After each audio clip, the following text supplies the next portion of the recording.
Item Number SCP-5545. Object Class Safe. Special Containment Procedures. Provisional Site 344-1 has been built around SCP-5545-1. At least 18 individuals must be present within Site 344-1 at all times. Conceptual Site 344-2 contains SCP-5545-2 via Association Lock.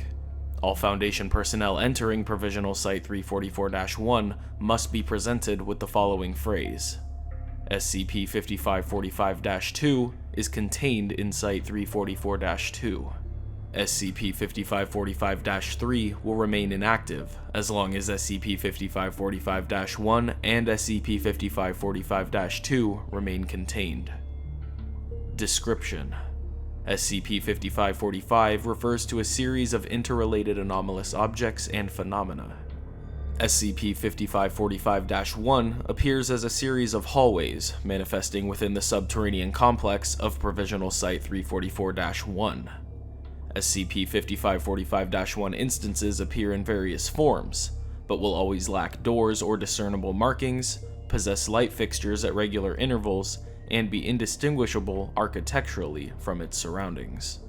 Although SCP-5545-1 instances extend indefinitely, these hallways cannot be entered from any other location. It is believed that SCP-5545-1 intersects an extra-dimensional space. SCP-5545-2 is an entity located within Site 344-2.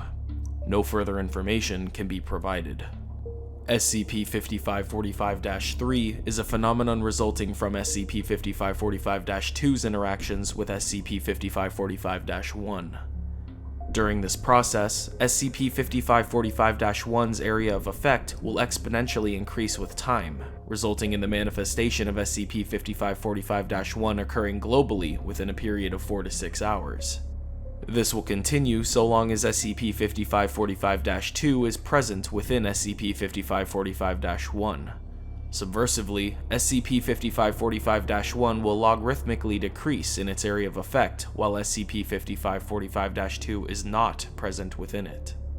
Although this is not the limit to the relationship between SCP-5545-2 and SCP-5545-1, further information would constitute a containment breach. Discovery. Although the exact details behind SCP-5545's discovery are unclear, its central anomaly was believed to have been repeatedly discovered by colonial explorers since the late 1700s. Due to their interactions with SCP-5545-1 and -2, and in some cases the indirect activation of SCP-5545-3, a vast majority of the colonial explorers who learnt of the anomaly died, either from the anomaly itself or suicidal tendencies provoked by it. The total number of casualties during this time period are believed to number around 70. On September 8, 2003, Foundation researchers discovered SCP-5545 during an expedition into Antarctica. The anomaly was initially believed to be confined to SCP-5545-1, and a provisional site was quickly established. However, after discovering the site in which SCP-5545-2 was located, 16 members of the research team died. After investigation, the current containment procedures were set in place. Notice: the remainder of this file has been deemed extremely sensitive information. If your O5 clearance credentials are found to have been falsified, you will face termination charges. Between December 3rd, 2003 and November 15th, 2019, 29 Mobile Task Force units have been sent into SCP-5545-1 instances, and 73 D-Class personnel.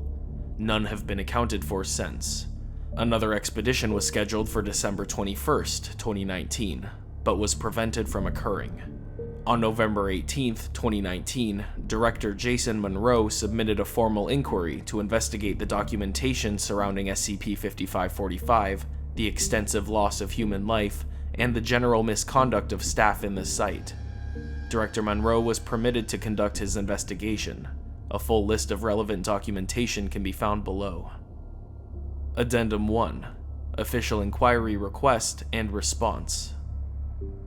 Official inquiry request, solicited by Director Jason Monroe, head of Site-58. Issued November 18, 2019. Addressed to the Acting O5 Council and Ethics Committee. I am submitting an official inquiry request to investigate and potentially revise the current containment procedures of SCP-5545. Its current acting head researcher, Dr. Gabriel Reed, has been in charge of the project for almost 2 decades, yet has updated the page only twice, the first time on September 8, 2003, and the second time on December 3, 2003.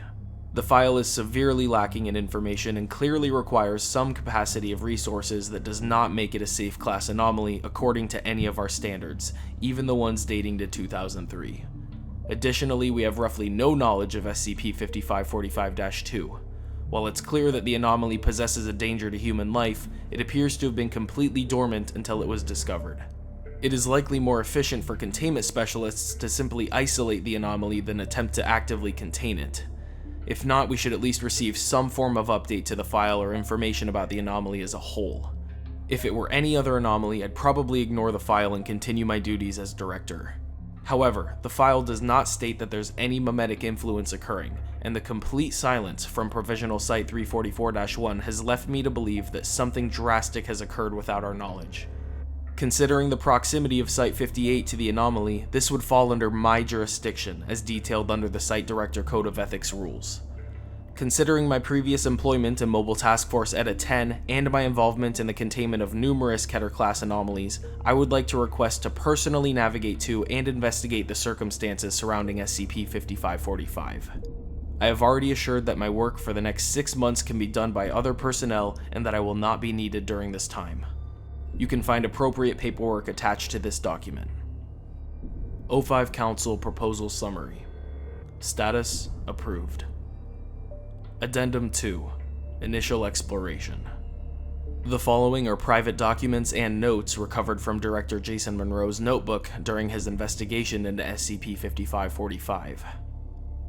Date: November 20th, 2019. I've arrived at the provisional site today. The trip wasn't as terrible as I expected it to be.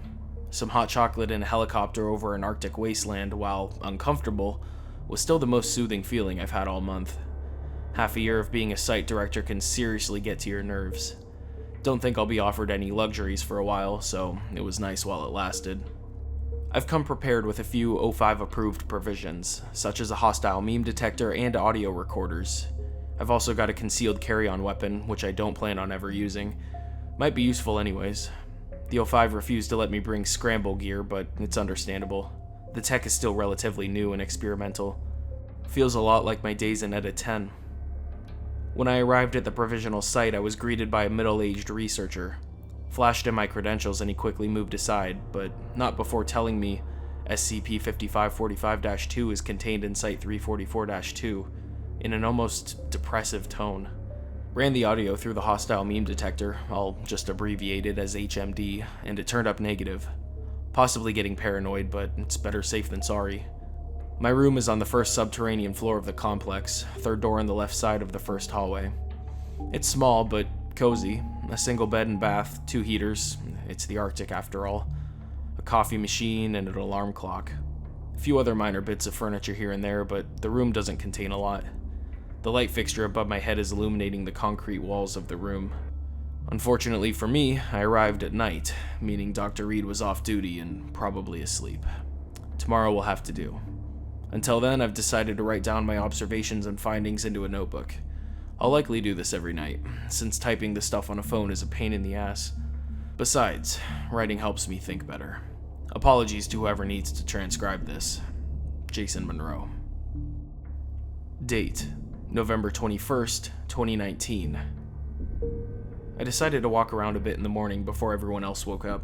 The ventilation shafts in my room make this quiet whistling noise when night comes in. It's really annoying, so I'm gonna try to fall asleep before they start. While on my walk, I noticed something interesting. At the end of each hallway, there's a green sign saying that it's safe to cross. It's these small details that make containment possible in the Foundation, especially with odd and adaptive anomalies like 5545. Since -1 appears indefinite, you use that to your advantage and put the signs at the end of the halls so the anomaly can't mimic it. Yet despite all the cleverness of people, somehow this site ended up compromised. One of the unfortunate risks for working for this place. I also noticed that there's cameras in practically every hallway here, but none in my room nor the halls outside the dorms. I plan on using that to my advantage, but for now, I'll have to keep tabs on it. My meeting with Dr. Gabriel Reed was relatively lackluster. I entered his office at 9 a.m. and left at about 9:30. He was a good bit shorter than me, balding and lacking any significant facial hair. The bags under his eyes told me he was fairly sleep-deprived or incredibly bored. From the way he spoke, I assume both. He simply nodded at me as I came in and sat down, and we sat in silence for what felt like an hour, but was in reality closer to a minute. I started asking him questions, and he answered briefly and concisely. When I asked about 5545, he just pointed at a copy of the file. I questioned him about -2 and got nothing except that it would constitute a containment breach if I was informed. In other words, the conversation was infuriating and I found out nothing. The meeting ended and I returned to my dorms. Obviously, I ran the conversation through the HMD. People don't just sit there and answer questions vaguely yet robotically. Hell, it's one of the telltale signs of some kind of mimetic suppressant. But despite everything, the conversation returned no malicious mimetic infection. I tried running it without any filter on detection, but only got regular non-anomalous memes, standard with most conversations. In other words, whatever's made the site like this is either an incredibly powerful yet subtle mimetic hazard, or not a meme at all. It's around midday now, so I'll write another note tonight. Jason Monroe. Remember when I said that there were cameras in every hall? It's a little known fact, mainly because nobody's cleared to know it, but every site contains a few locked and almost seamless panels that gives you complete access to the security system. Even the most antiquated systems are incredibly secure. If you don't have the proper credentials, you're bound to get in serious trouble. Thankfully, I do have them, and the terminal accepted me with no issues. I think the most noticeable thing was Conceptual Site 344-2's sole camera, which was a completely black screen save for the phrase SCP-5545-2 is contained in Site 344-2. It produced a slight static noise whenever its audio was on, so I quickly muted it. I get that it's contained by association lock, but there's only one other person who can access this feed anyways, and it's Dr. Reed. There's literally no use for it. The second thing I noticed is something I've only seen once or twice in my time employed by the Foundation. Every employee sitting at a cubicle doing nothing but staring at their screens. All the screens displayed static, besides 2 which were simply powered off. Why does this place need 18 people at the minimum if they do literally nothing all day?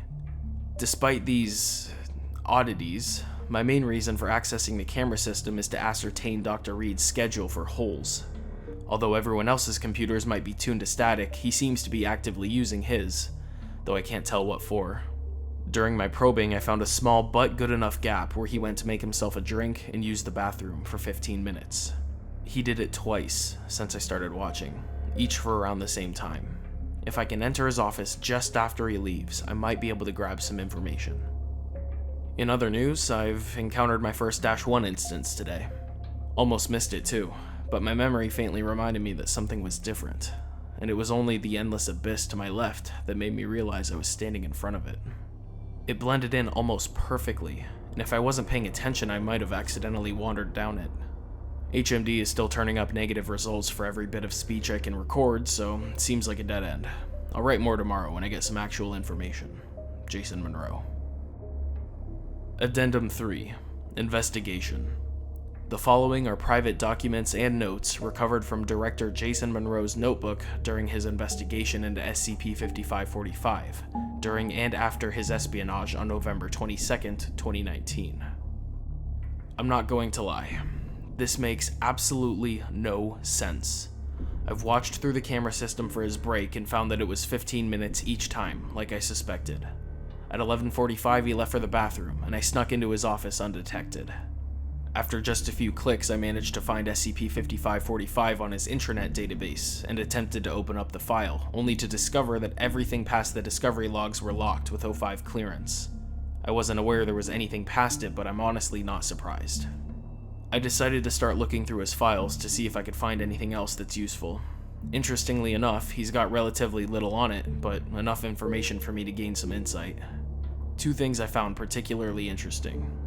First, this image. It's a bit blurry since I had to take the picture on my phone and then print it through the oldest system on the damn planet, but it clearly depicts a mobile task force entering a hall, presumably 5545-1. I don't recall the file ever saying something about a task force, but I'm willing to bet it is. Once again, locked behind a passcode.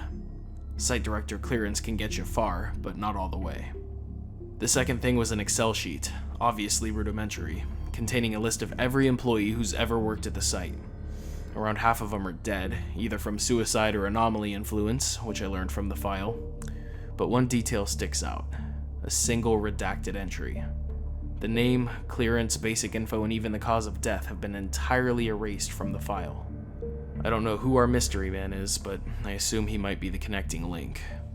I wanted to do a bit more digging, but I only had a few minutes left, so I tidied up and skedaddled.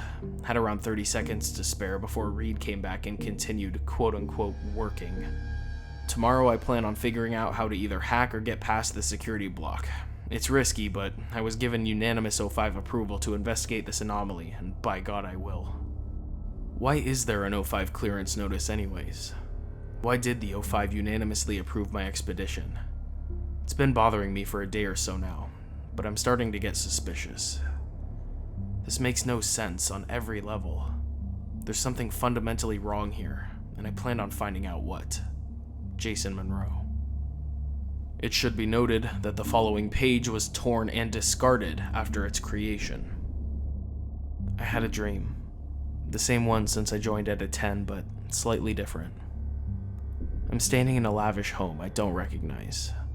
The walls are crimson, outlined with hellishly detailed golden adornments running up and down. There's a table in the center, made of glass, surrounded by dozens of chairs of silver. It's cold in the room, and I'm shivering, yet I'm wrapped in a large thick coat, and I'm not cold. At the end of the room, in the center, there's a fireplace. A few minutes pass, and I'm walking through the room. There are statues along its sides, and they all appear either feminine or masculine, never in between. Their faces are the same. The man is angry, and the woman is afraid. And they are related. I don't know how I know this, but the thought is perfectly natural. I get to the end of the room and stand in front of the fire. It's quiet and warm. The only sound is the cackling of the fire and the chandelier hanging above the table, softly swinging back and forth, back and forth. I hated chandeliers as a kid, since I always felt they would just fall. I'm nervous. I look back to above the table, but find the chandelier isn't swinging at all, but the noise is continuing. My gaze shifts from above the table to the fireplace at eye level. It's become infinitely tall, extending far beyond where I can see into the abyss above. But the swinging is not from the eternal depths, but rather from in front of me, from within the fireplace. The shape emerges and I don't recognize it until it has reached out and it's bored into my mind. There's the corpse of a woman, a small girl. She's hanging by a horrendously long thread, intertwining with laces of the scarlet walls and extending upwards to a void of no ceiling. She grips the sides of the fireplace and pulls herself out. She stares at me, watching. She's angry, and I don't know why, as though I am the source of all her rage and fury. She desperately wants to free herself from the torment, but can't leave the fireplace. I enter and she rips my skin off, exposing my muscle to the open flames. We burn forever together, suffering with no end. Today I dreamt that I blinked upon entering, and I'm in a hallway. That's what's new about the dream. I don't know what it means. Fuck it. Following this, Director Jason Monroe threw the paper away and returned to his bed. Date, November 23rd, 2019. Had a weird dream last night. Decided to run my voice through the HMD just to be sure, and it came out negative. Oh well. My main priority at the moment is to find out how the O5 are involved in this anomaly, but there's also the issue of figuring out what the hell is happening at this site. The plan of action is to infiltrate the O5 access section of the SCP-5545 file and find out what I need to know, and hopefully explain everything. I'm also still curious about the redacted entry in the MTF picture. I read through the file again and I noticed that Site 344-2 is said to be conceptual, meaning that it's an idea space of some kind. I'm not sure what that entails or how the hell I could access it, but that means that -2 is also contained in idea space. The containment procedures also say that it's kept under key via association lock, which I assume means that it's associated with a concept, the concept here being quote-unquote contained, and it becomes the concept. In reality, I have no idea. I've never heard of it nor seen it used in another article. It could mean anything for all I'm aware. SCP-5545-2 seems to also cause suicide in some individuals and directly kills others. I don't know what the criteria for each are.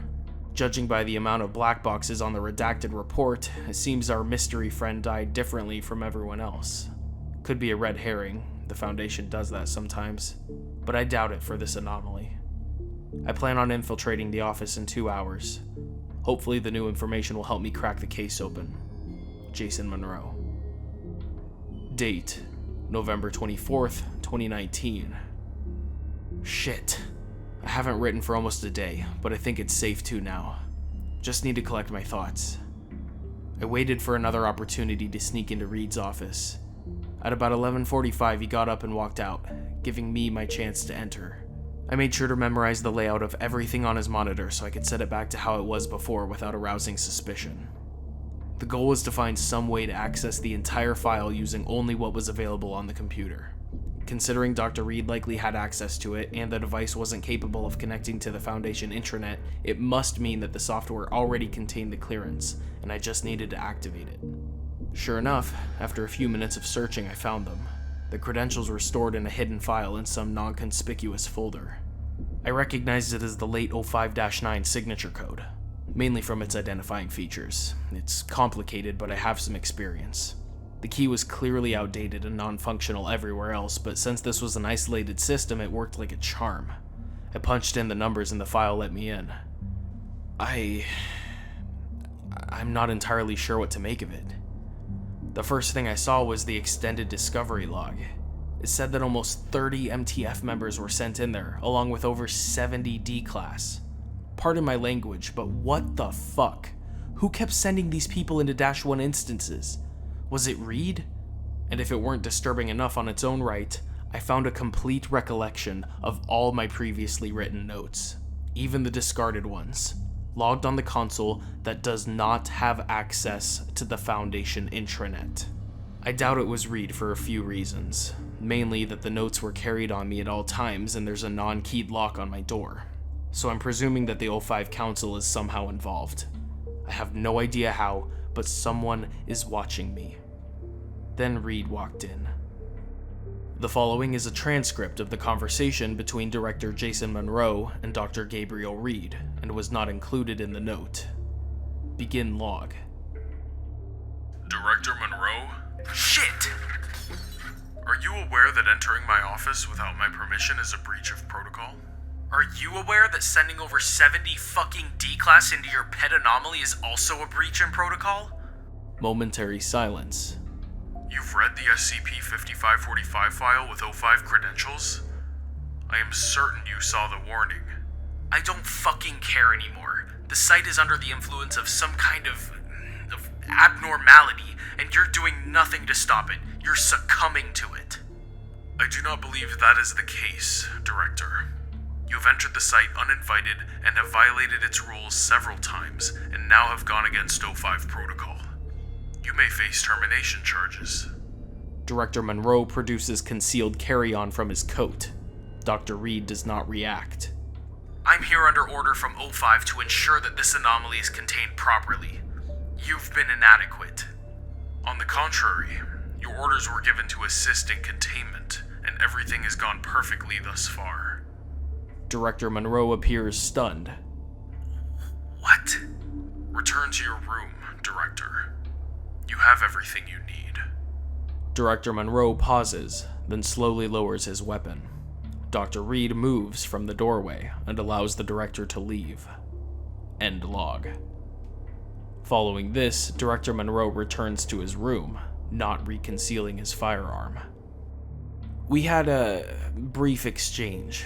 I lost my cool and Reed said something that stuck with me. You have everything you need. What does that mean?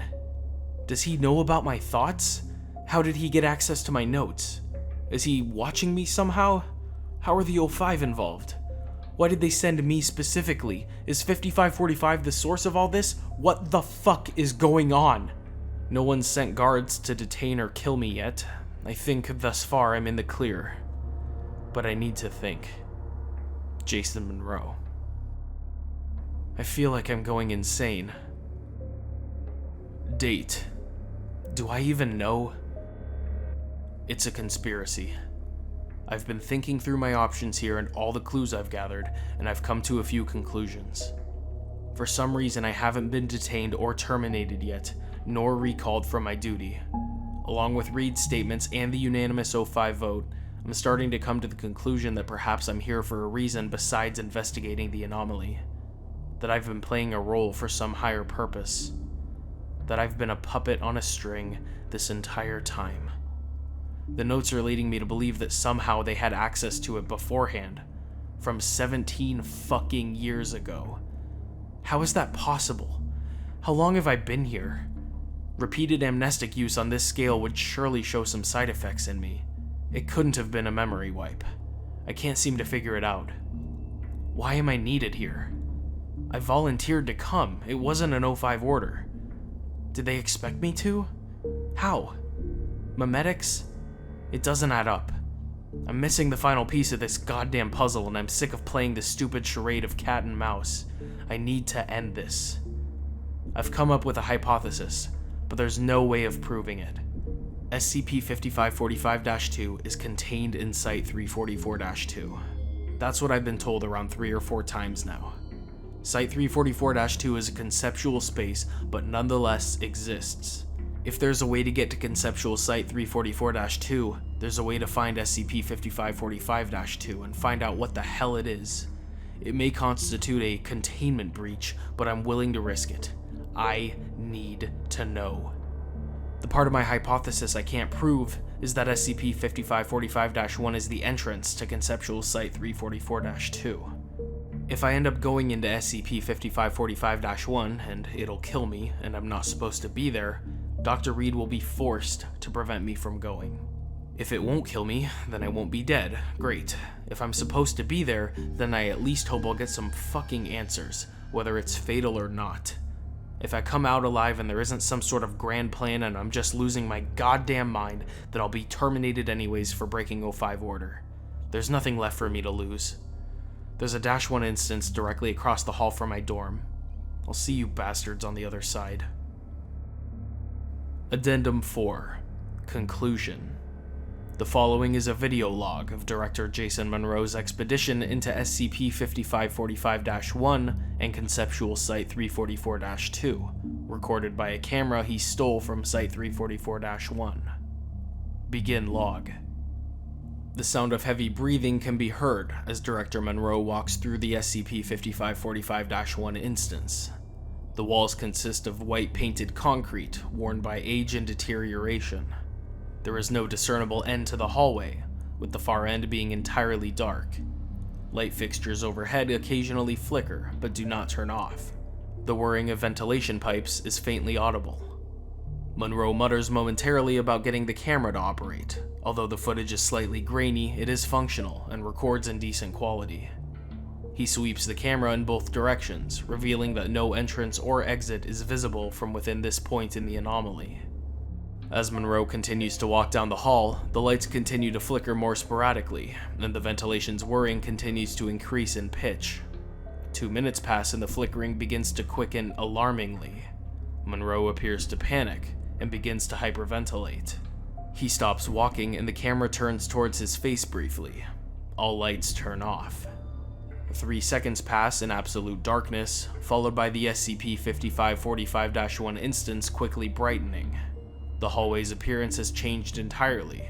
Now it appears ornamental, with yellow painted walls, elaborate rugs lining the floor, and wooden decorations.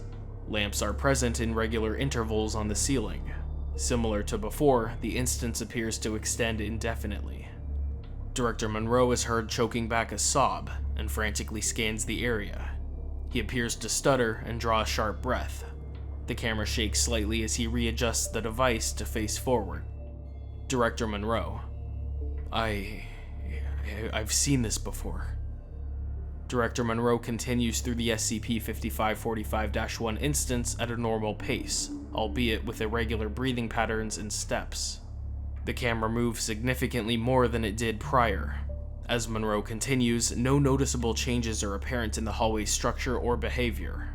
6 minutes go by without incident. Monroe halts suddenly, readjusting the camera's focus and zoom. At the far end of the hall, there is a faint flickering light visible, which Monroe briefly comments on quietly. He continues to walk, readjusting the camera occasionally to ensure the feed is clear.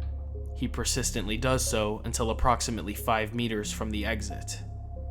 The camera stops moving, focusing on the light. The SCP-5545-1 instance leads into a long room. Its details are unclear due to the camera's quality. At the far end, the shape of the light changes wildly and is occasionally obscured by a moving figure. The camera feed begins to sharpen slowly. As the footage clears, the light is revealed to emanate from a fireplace. Director Monroe takes a deep breath audibly and enters Conceptual Site 344-2. The room is large and poorly lit, the only sources of light being the fireplace and candelabras lining the walls. The ceiling is not in frame, and the walls seem to extend upwards indefinitely. Statues with indeterminate facial expressions are spaced regularly nearby, both male and female in appearance. Monroe makes various noises, suggesting immense emotional distress and anxiety. Upon reaching the fireplace, Monroe moves the camera upwards and centers it on the fire. A single white thread hangs in front of it, unmoving. Director Monroe. Oh God, no. Monroe does not move for approximately 1 minute. There is no discernible noise besides the crackling of the fireplace and the director's shallow breaths. The faint sound of creaking slowly becomes audible and increases in volume. Director Monroe becomes more distressed, and the string in front of the fireplace begins to swing. Monroe's breathing quickens significantly before he draws a deep breath and rapidly turns around. Director Monroe screams. The camera adjusts to reveal over 100 identical human cadavers with the appearance of Monroe, hanging from a multitude of white threads. All are dressed in different attire, ranging from farming garments to D-class jumpsuits, as well as approximately 20 in Mobile Task Force tactical gear. All appear to slightly swing from the strings in unison. In the center of the room, at ground level, the corpse of a young teenage girl is suspended by the strings. Her body is perfectly preserved, though does not show any signs of life. She is dressed in 18th century clothing. Unlike the cadavers hanging above her, she does not swing, and is entirely motionless. Director Monroe. I remember. Oh, please. Please, no. Director Monroe drops the camera and sobs uncontrollably. There is no reaction, but the cadavers do not cease moving. How much longer will you do this? There is no response. The cadavers quickly rise out of frame, and a single string lowers itself in front of Director Monroe. The corpse of the girl does not move, but the length of the room slowly diminishes until it is roughly equivalent in length and width. SCP-5545-1 is visible behind the girl. I get it. You want me to make a choice. There is no response. If I leave here, if I leave the conceptual site, you'll follow me. You'll follow me outside, but I'll be free. Your hallways will spread all over the world and thousands will be brought here in my place to die. There is no response.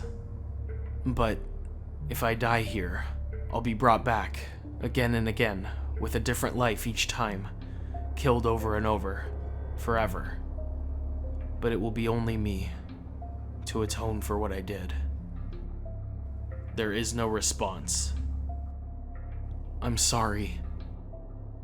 There is no response. Silence elapses for 3 minutes. During this time, Director Monroe's breaths become steadier, and he ceases crying. The Foundation knew. They needed me to come here. They needed me to keep you contained, and they needed me to make the right choice. To keep you here, and to keep me from leaving through the hall. There is no response. That's why this happened, and why it'll happen again. Why everything needed to be set up this way. Why they had my notes from before. They knew exactly how the play would conclude because they already read the script. There is no response. Fuck it. Slowly, Monroe enters into the frame and approaches the string. He carefully picks up the end of the thread in his palm, and it begins to coil around his hand. The lights in the SCP-5545-1 instance turn off, followed by each candelabra in succession. As the thread snakes through his clothing and around his skin, Monroe looks directly at the girl's corpse. How could I ever forget you, Emily? The ropes tighten, and Monroe spasms uncontrollably, his body collapsing to the floor. The fireplace extinguishes, leaving only darkness. End log. The camera was recovered and logged according to standard protocol. You have one new message. To Gabriel Reed. From 05-9. Subject, SCP-5545. Dr. Reed, I would like to address your concerns, one at a time. First, everything in the mock file is technically correct. Site-344-1 is used as an information processing base when not containing SCP-5545, and 18 people are the minimum requirement for maintaining a site, on average. SCP-5545-2 is also contained via association lock, but not to the concept of being contained. Rather, it's associated to SCP-5545-4's death. The phrase SCP-5545-2 is contained in Site-344-2 is specifically for -4, and is not actually relevant to the anomaly standard containment. As long as -1 and -2 are contained, so is -3, and since -4 is necessary to contain -2, it is contained as well. Second, no, you may not take an amnestic regimen. You have an assigned therapist, and your memories from prior cycles are necessary in case of future deviations. Third, our next -4 instance was found among a D-class transfer, convicted for theft and assault. Considering how long the process takes for D-class instances, your services will likely not be needed for at least 6 months. You will receive your extra pay over this duration. Fourth, I do not have the answers to your questions. We are still unable to determine the nature of SCP-5545-4's actions against SCP-5545-2 300 years ago, and won't be able to for the foreseeable future. We do not know why SCP-5545-1 are hallways specifically, the methods SCP-5545-2 uses to propagate its goal, or why SCP-5545-3 will result from SCP-5545-4's refusal. There are simply answers we cannot know. It is not our job to rescue a murderer from the consequences of his actions. Our refusal to deliver him to Conceptual Site-344-2 in 2005 resulted in SCP-5545-3 manifesting in order to force him to enter. We do not plan to risk thousands of deaths for nothing, and it costs us nothing to contain -2 by simply complying with its demand. It's not our job to research, and it's not our job to interfere. It is our job to secure, to contain, and to protect. Nothing more and nothing less. With regards, the Desk of 05-9.